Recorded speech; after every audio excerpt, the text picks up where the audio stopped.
எல்லாருக்கும் நமஸ்காரம். இன்னைக்கு ஸ்ரீமன் நாராயணியத்தில் தசகம் 52 6லிருந்து 10 வரைக்கும் இருக்கக்கூடிய ஸ்லோகங்களை பார்க்க போகிறோம். 6வது ஸ்லோகத்தில் என்ன சொல்றா அப்படின்னாக்க, இப்படி அந்த மறைச்சு வச்சா இல்லையா கண்ணுக்குட்டி எல்லாம், இப்படி 1 வருஷ காலம் மறைச்சு வச்சானாம். ஆனா இந்த விஷயம் எதுவுமே பலராமனுக்கு கூட தெரியவே இல்லை அப்படின்னு சொல்றா. ஆனா நீ என்ன பண்ண, பல பல வடிவத்தில் இருக்கக்கூடிய ஒன்றை ஆயர்பாடியில் இருக்கக்கூடிய கோபகணங்கள் எல்லாரும் என்ன பண்றான்னா, ஒரு செகண்டும் உன்னை கொஞ்சி தீக்கறாளாம். நீ யாரு அப்படின்னு தெரியாமையே, அவளோட குழந்தையா நினைச்சாலும் உள்ளுக்குள்ள இருக்கிறது நீதானே அப்படிங்கிற மாதிரி கொஞ்சி தீக்கிறான். சோ கிருஷ்ணாவதாரம்ங்கிறது பூர்ண அவதாரம், பலராமன்கிறது பெருமாளோட ஒரு அம்சம், ஒரு ஆவேச அவதாரம் அப்படின்னு சொல்லலாம். ஸோ அதனால சில விஷயங்கள் பலராமனுக்கு கூட தெரியாம இருக்கான். ஆனா இந்த மாதிரி எப்ப பலராமனுக்கு புரிஞ்சதுன்னா 1 வருஷ காலம் ஆச்சான். இது எல்லாமே கிருஷ்ணரோட மாயையில தான் நடக்கிறது அப்படிங்கிறத புரிஞ்சுக்கிறதுக்கு பலராமனுக்கே 1 வருஷ காலம் ஆச்சு அப்படின்னு சொல்றான். அதாவது நீங்க 2 பேரும் ஒரு பிரம்மத்தோட வடிவுதான், ஆனா உங்க 2 பேருக்குள்ள கூட நிறைய வேறுபாடெல்லாம் இருந்தது அப்படின்னு சொல்றார். அடுத்தது 7வது ஸ்லோகத்துல என்ன சொல்றான்னா, இப்படி இந்த பிரம்மா 1 வருஷம் மறைச்சு வச்சார் இல்லையா, அந்த 1 வருஷத்தோட கடைசியில பாக்குறார். புதுசு அப்ப பார்க்கும்போது என்ன ஆயிடுத்து இருக்குன்னா, ஒரு ஷாக் அந்த இடத்துல. என்னன்னா, புது கண்ணுக்குட்டிகளை பாக்குறார், புது இடையர்களை பாக்குறார், அப்புறம் தான் ஒழிச்சு வச்ச பழைய கன்றுக்குட்டிகளை பாக்குறார், பழைய இடையர்களை பாக்குறார், இப்படி எல்லாரையும் பாக்குறார். இப்ப அவருக்கு புதுசு எது பழசு எது அப்படின்னு அவருக்கு தெரியல. ஒரு மாதிரி கன்ஃபியூஸ்டு ஸ்டேட்ல போயிட்டாராம். இப்படி ஒரு மயக்கத்தை அடைஞ்சிட்டார். அதுக்கப்புறம் அவனோட மயக்கத்தை, பிரம்மாவோட மயக்கத்தை போக்கணும்னு நீ நினைச்ச. அப்ப என்ன பண்ண, அப்படி அவர் ஐயோ இதெல்லாம் கிருஷ்ணரோட மாயை தான் அப்படின்னு புரிஞ்சுட்டு கண்ணை மூடி திறந்து பார்க்கும்போது அப்ப எப்படி இருக்கும் அவர் பார்க்கறதெல்லாம், புதுசு கண்ணுக்குட்டியும் புதுசு இடையர்களையும் புதிய உருவங்கள் ஒன்னொன்னுத்தையும் ஒருத்தொருத்தரும் எப்படி இருக்கான்னா, கிரீடம் தோல்வளையம் இந்த மாதிரி இருக்கக்கூடிய ஆபரணங்கள் எல்லாத்தையும் போட்டுண்டு 4 கைகளோட நல்ல நீருண்ட மேகம், அதாவது நல்ல கருப்பான கலர்ல உன்னோட ஸ்வரூபமாகவே 4 கைகளோட பார்க்கறது எல்லாமே அவருக்கு எப்படி தெரியறது, இப்போ ஒன்ன மாதிரியே தெரியறது, உன்னோட ஸ்வரூபமாகவே தெரியறது அப்படின்னு சொல்றா. ஸோ இப்பதான் பிரம்மாக்கு புரியுறது, இது எல்லாமே இந்த கிருஷ்ணரோட மாய செயல் அப்படின்னு புரிஞ்சுண்டு பெருமாள் கிட்ட மன்னிப்பும் கேட்கிறாராம். ஸோ 7வது ஸ்லோகத்தில் எல்லாமே பெருமாள் மாதிரியே இருக்கிறத பார்க்குறாரு இல்லையா. 8வது ஸ்லோகத்தில் இன்னும் என்ன பார்க்குறாருன்னா, அவ எல்லாருமே லக்ஷ்மி தேவியால் சீராட்டப்பட்ட அவயங்களோட இருக்கா, லக்ஷ்மி தேவியோட இருக்கிற மாதிரியும் பார்க்குறார். பாம்புகளுக்கு அரசனா இருக்கக்கூடிய ஆதிசேஷன் மேல படுத்துண்டு யோக நித்ரையில இருக்கிற மாதிரி பார்க்கிறார். அதுக்கப்புறம் சனகாதி முனிவர்கள்லாம் ஒன்னாங்க வணங்கின்னு இருக்கா, அதையும் பிரம்மா பார்க்கிறார். இப்படி உன்னோட வடிவத்திலேயே எல்லாரையும் அங்க பார்க்கிறார் அப்படின்னு சொல்லி 8வது ஸ்லோகத்துல சொல்றார். அதாவது அந்த ஒரு காட்சியை பார்க்கும்போது பெருமாள் எல்லாமுமாகவும் பிரம்மாக்கு அந்த இடத்துல காட்சி கொடுக்கிறார் அப்படிங்கிற மாதிரி நம்ம புரிஞ்சுக்கிறோம். அடுத்தது 9வது ஸ்லோகத்துல என்ன சொல்றான்னா, இப்படி அங்க பிரம்மா என்ன பண்றாருன்னா, நிறைய நாராயணனோட வடிவங்களை பார்க்கிறாராம்.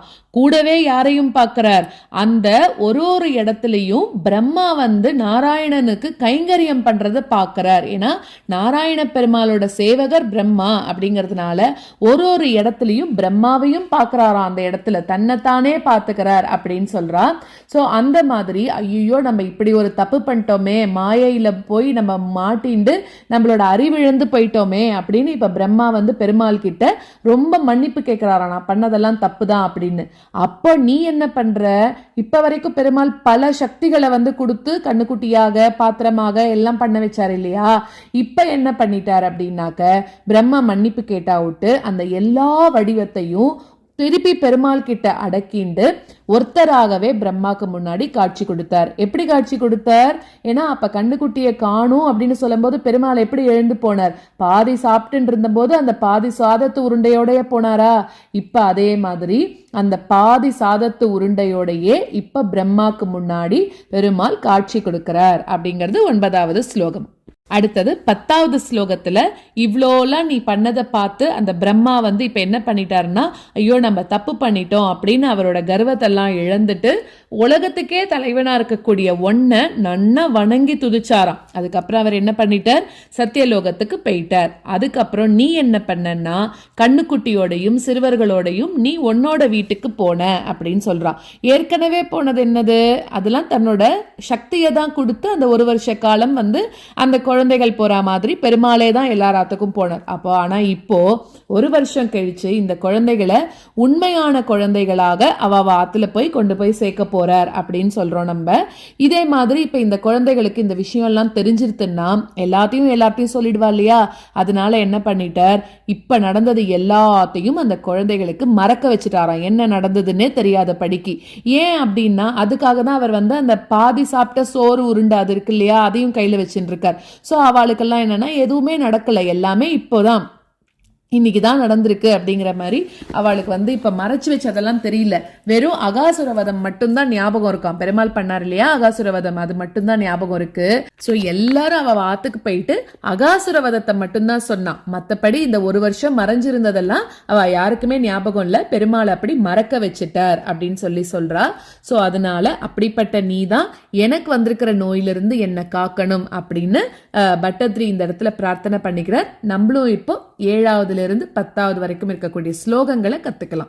ஏவம் பிரதிக்ஷண விஜృంభిத ஹர்ஷபார நிஷேஷ கோபகண லாலித பூரிமூர்த்திம் த்வாமக்ரஜோபி புபுதே கிலவத்சராந்தே பிரம்மாத்மனோர் அபிமஹான் யுவயோர் விசேஷஹ. ஏவம் பிரதிக்ஷண விஜృంభిத ஹர்ஷபார நிஷேஷ கோபகணலாலித பூரிமூர்த்திம்.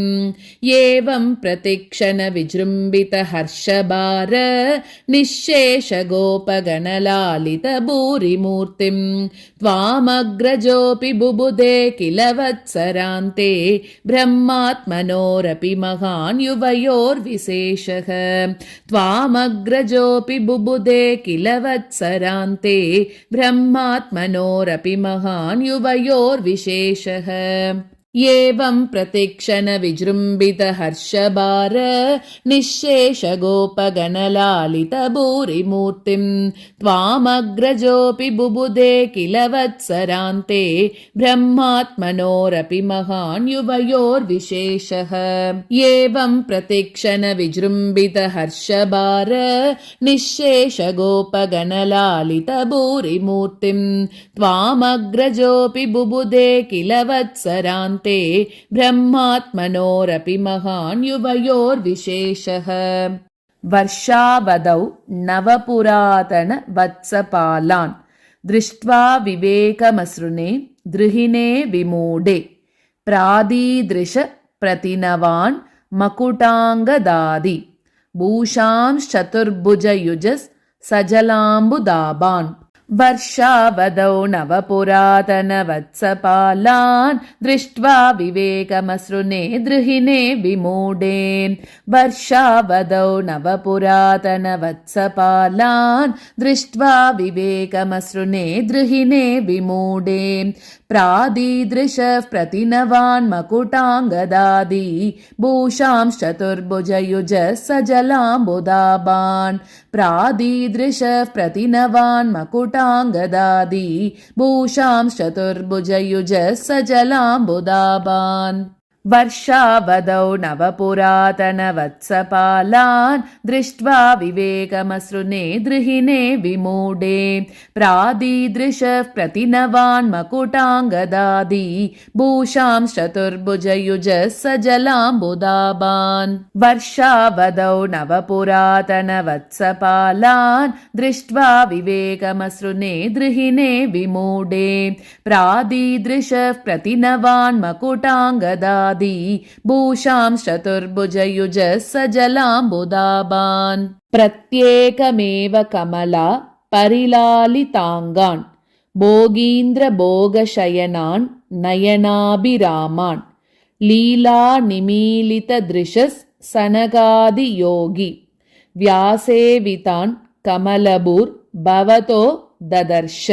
प्रत्येकमेव कमला परिलालिताङ्गान् भोगीन्द्रभोगशयनान्नयनाभिरामान् प्रत्येकमेव कमला परिलालिताङ्गान् भोगीन्द्रभोगशयनान्नयनाभिरामान् लीलानिमीलितदृश सनकादियोगी व्यासेवितान् कमलभूर्भवतो ददर्श लीलानिमीलितदृश सनकादियोगी व्यासेवितान् कमलभूर्भवतो ददर्श प्रत्येकमेव कमला परिलालिताङ्गान् भोगीन्द्रभोगशयनान्नयनाभिरामान् लीलानिमीलितदृश सनकादियोगी व्यासेवितान् कमलभूर्भवतो ददर्श प्रत्येकमेव कमला परिलालिताङ्गान् भोगीन्द्रभोगशयनान्नयनाभिरामान् लीलानिमीलितदृश सनकादियोगी व्यासेवितान् कमलभूर्भवतो ददर्श नारायण कृतिमसङ्ख्य तमां निरीक्ष्य सर्वत्र सेवकमपि स्वमवेक्ष्य धाता माया निमग्न हृदयो विमुमोह यावद् एको बभूवित तदा कबलार्ध पाणिः नारायणाकृतिमसङ्ख्य तमां निरीक्ष्य सर्वत्र सेवकमपि स्वमवेक्ष्य धाता नारायणाकृतिमसङ्ख्य तमां निरीक्ष्य सर्वत्र सेवकमपि स्वमवेक्ष्य धाता मायानिमग्न हृदयो विमुमोह यावद् एको बभूवित तदा कबलार्धपाणिः मायानिमग्न हृदयो विमुमोह यावद् एको बभूवित तदा कबलार्धपाणिः नारायणाकृतिमसङ्ख्य तमां निरीक्ष्य सर्वत्र सेवकमपि स्वमवेक्ष्य दाता मायानिमग्न हृदयो विमुमोह यावद् एको बभूवित तदा कबलार्धपाणिः नारायणाकृतिमसङ्ख्य तमां निरीक्ष्य सर्वत्र सेवकमपि स्वमवेक्ष्य दाता मायानिमग्न हृदयो विमुमोह यावद् एको बभूवित तदा कबलार्धपाणिः नश्यन्मदे तदनु विश्वपतिं मुहुस्त्वां नत्वा च नूतवति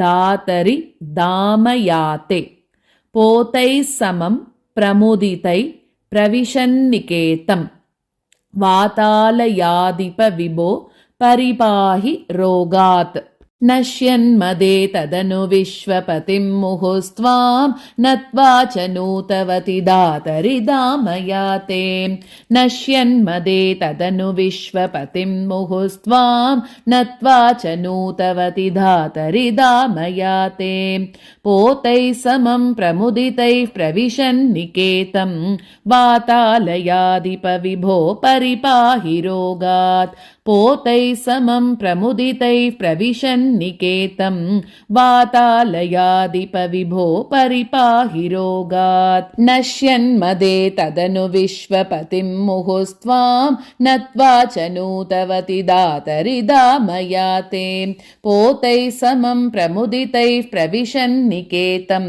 वातालयाधिप विभो परिपाहि रोगात् नश्यन्मदे तदनु विश्वपतिं मुहुस्त्वां नत्वा च नूतवति दातरि दामयाते पोतैः समं प्रमुदितैः प्रविशन्निकेतं वातालयाधिप विभो परिपाहि रोगात्